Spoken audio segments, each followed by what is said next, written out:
Imagine for a moment that you are 10 years old. But you aren't just any 10-year-old. You are the only child in the world who can interrupt a military parade with a wave of your hand. You live in a palace that doesn't appear on standard GPS maps. Your toys are imported from countries your government swears to destroy. And when you have a playdate, it isn't at a park, it's at a launch site for an intercontinental ballistic missile. This sounds like fiction, a dark fairy tale. But for Kim Joo-ae, the daughter of North Korean leader Kim Jong-un, this is just Tuesday. For years, the children of the Kim dynasty were ghosts. They were rumors, whispered about by intelligence agencies but never seen. But recently, that changed. The curtain was pulled back, and the world was introduced to the respected daughter. But what is it actually like to grow up inside the Hermit Kingdom when your father is the king? What do you eat? Where do you go to school? And perhaps most importantly, what does it do to a child's mind to be raised as a living deity in the 21st century? Today, we are stepping inside the golden cage. We are going to break down the surreal, luxurious, and terrifying life of the North Korean first daughter. Part 1. The Wonsan Bubble. To understand her life, you first have to understand her environment. Most people picture North Korea as gray concrete and military drills. And for 99% of the population, that is true. But the Kim family lives in a completely different reality, a parallel universe of extreme wealth. Intelligence reports and satellite imagery have given us a clear picture of where the Kim children spend their summers. It's called the Wonsan compound. Think of it as a private Disney World, but heavily militarized. It sits on the east coast of the country. From the sky, you can see massive private villas, private train stations, and yes, huge recreational facilities. We're talking about massive water slides, basketball courts, and multi-story yachts docked in private harbors. Growing up here means you never wait in line. You never hear the word no. While the rest of the country often faces chronic food shortages and electricity blackouts, the lights at Wonsan never flicker. We know from previous generations, specifically from the testimony of Kenji Fujimoto, the family's former sushi chef, that the Kim children are raised with a specific type of isolation.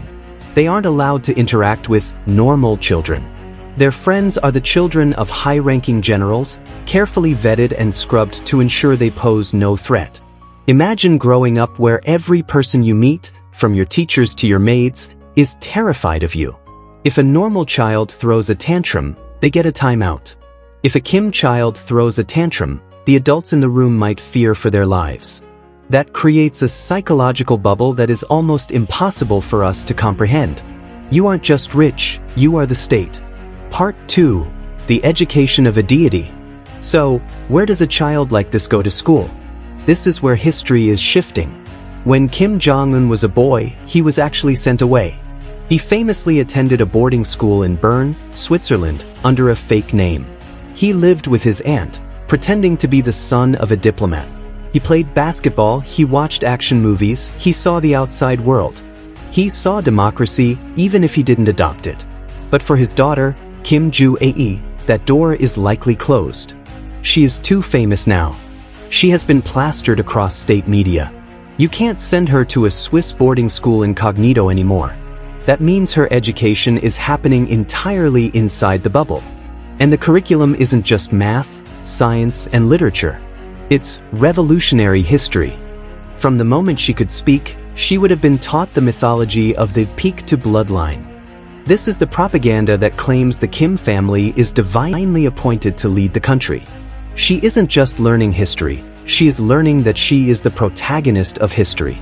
She is likely learning multiple languages, English, French, maybe Chinese, not to communicate with friends, but to understand the enemies and allies of the state. And recently, we've seen a new subject added to her curriculum, ballistics. Most fathers take their kids to the zoo. Kim Jong-un took his daughter to the inspection of the Hwasong 17 missile. This wasn't a casual outing. This was a lesson. She is being taught how the regime survives. She is being shown the buttons that end the world, and she is being told that these weapons are the only thing keeping her luxury life safe. Part 3. The public debut. Let's talk about that moment, the debut. It was November 2022. The world was watching North Korean state TV, expecting a weapon test. Instead, they saw a little girl in a white puffy coat, holding her father's hand, walking in front of a monster missile. This was a calculated move. In North Korea, nothing is accidental. Every pixel of that image was scrutinized. By revealing her to the public, Kim Jong-un was sending a message to two groups. First, to the world, my nukes aren't going anywhere, and neither is my family. We are here for generations. But the second message was to his own generals.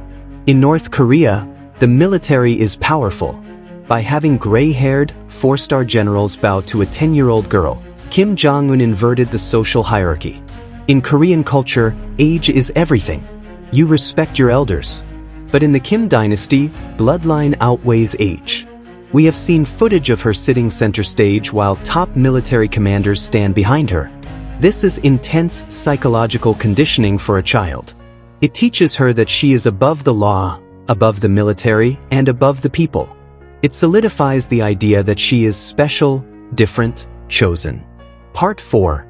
The Golden Handcuffs. However, before we get jealous of the private islands and the power, we have to look at the dark side. This life is a golden cage. The mortality rate for the siblings of North Korean leaders is complicated. Historically, having the peak to blood is dangerous. Kim Jong-un's own half-brother, Kim Jong-nam, was assassinated in an airport in Malaysia because he was seen as a potential rival, or at least a loose end. Kim Joo-hee is currently the favorite.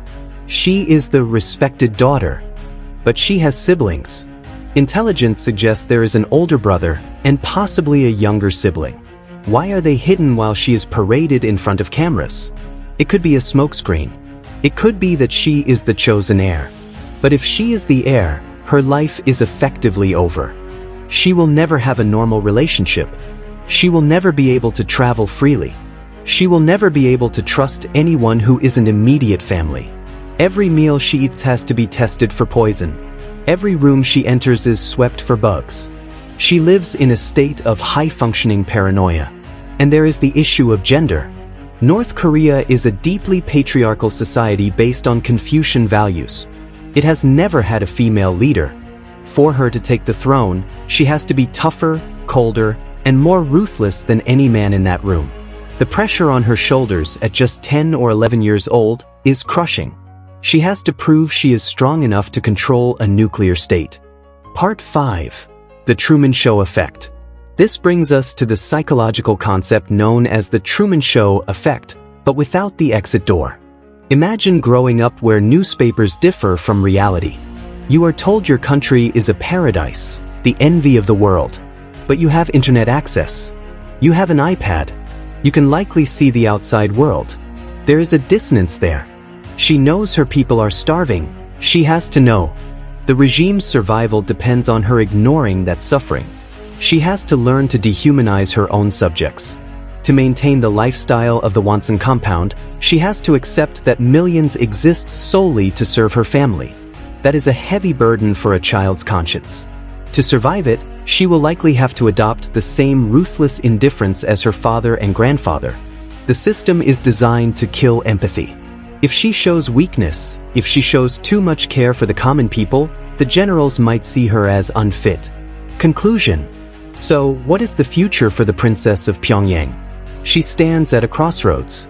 In one timeline, she becomes the first female supreme leader of North Korea, continuing the dynasty into a fourth generation, commanding a nuclear arsenal that could level cities. In another timeline, she is a piece of propaganda used to soften her father's image, only to be pushed aside when a male heir comes of age. But right now, in this moment, she is just a child living the most surreal life on the planet. She has everything money can buy, but no freedom to spend it.